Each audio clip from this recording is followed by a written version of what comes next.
به نام خداوند بخشنده و مهربان و بعد السلام علیکم دوستان عزیز و گرامی. بیایید این نوبت درباره یکی از عبادت‌های بزرگ در اسلام حرف زنیم. عبادتی که میتوان گفت تا حد عبادتی فراموش شده است متاسفانه. بیایید درباره عبادت حرف زنیم که پیامبر صلی الله علیه و سلم آن را ذروة سنام نامیدند، بلندترین قله این دین. عبادتی که راه کوتاهترین رسیدن به جنت و به رضای خداوند است. عبادتی که انجام آن، احیای آن، راه یگانه رسیدن به عزت و کرامت و سربلندی است و عبادتی که ترک آن، ضایع ساختن آن، سبب گرفتاری به ذلت و خواری و ضعف است. عبادتی که همه دیگر عبادت‌های اسلام را حفاظت می‌کند، حمایه می‌کند، مثل قلعه برای دین و برای احکام و شعائر دین است. عبادتی که اگر آن انجام شود مسلمانان دارای وقار و هیبت خواهند بود و اگر ترک شود، ضایع شود، هیبت و ترس مسلمانان از دل دشمنان برطرف خواهد شد. به نظر می‌رسد بیننده گرامی درک کرده باشد که منظور کدام عبادت است. عبادت جهاد در راه خدا، عبادت نبرد و جنگیدن به خاطر خدا، برای تقویت دین خدا، برای به عزت و کرامت و سربلندی رسیدن مسلمانان.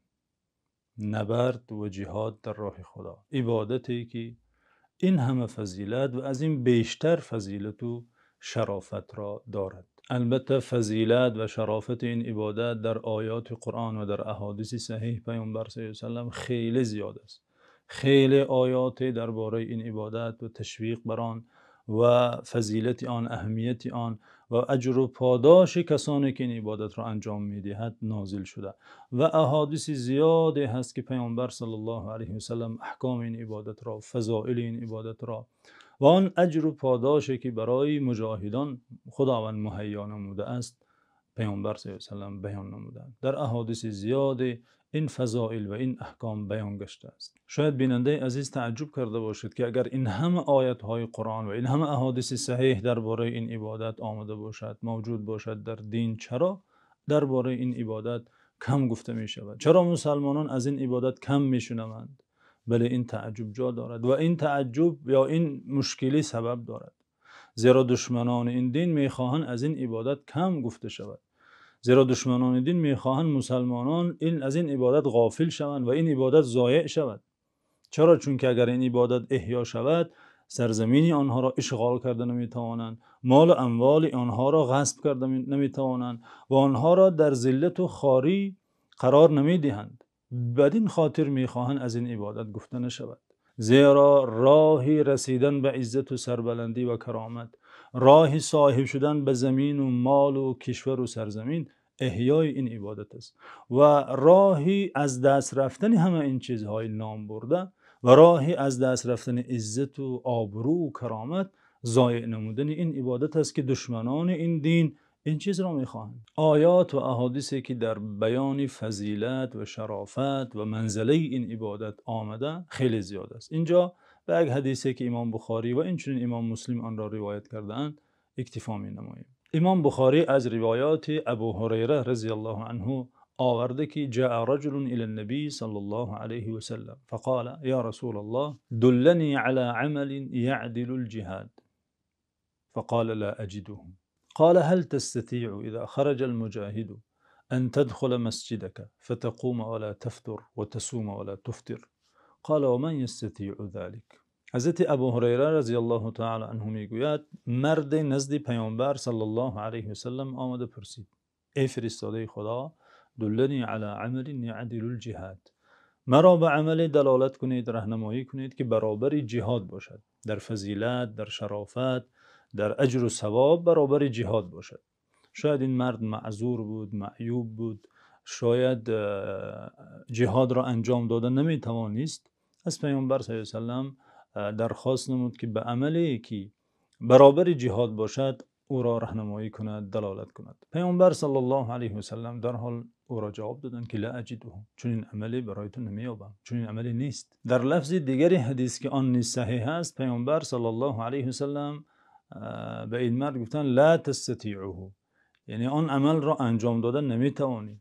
عملی است که از توانی تو بیرون است، از توانی هر کس بیرون است، نمیتوانی. پیامبر صلی الله علیه و سلم به این خاطر که تعجب و تحیر این مرد برطرف شود برای او بیان زیبایی نمودند. گفتند هل تستطيع اذا خرج المجاهد ان تدخل مسجدك فتقوم ولا تفطر وتصوم ولا تفطر؟ قال ومن يستطيع ذلك؟ آیا میتوانی وقتا مجاهد در راه نبرد میبراید تو نمازگاه خود درایی و به ایست نماز خوانی و روزه داری به ایست، یعنی روزه دار باشی، افطار نکنی؟ کی میتواند؟ مرد گفت کی میتواند که چنین کند؟ یعنی همیشه نماز خواندن و همیشه روزه داشتن آیا مگر کسی میتواند؟ نه البته. این الصلاة کانت علی المؤمنین کتابا موقوتا، نماز وقتی معین دارد و شخص نمیتواند که همیشه در 24 ساعت روزش همیشه به نماز مشغول باشد، یا نمیتواند همیشه روزه گیرد منتها باید وقت مغرب افطار کند. پیامبر صلی الله علیه و سلم به این مرد فهمانده ایستادند که ای مرد، با جهاد هیچ عملی برابر شده نمیتواند.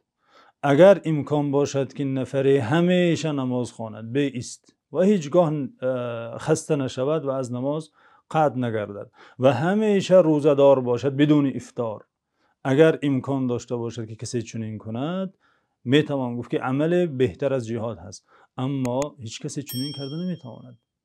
پس پیامبر صلی الله علیه و سلم به این مرد گفته ایستادند که جهاد عملی است که هیچ عملی در اجر و ثواب برابر آن بوده نمیتواند.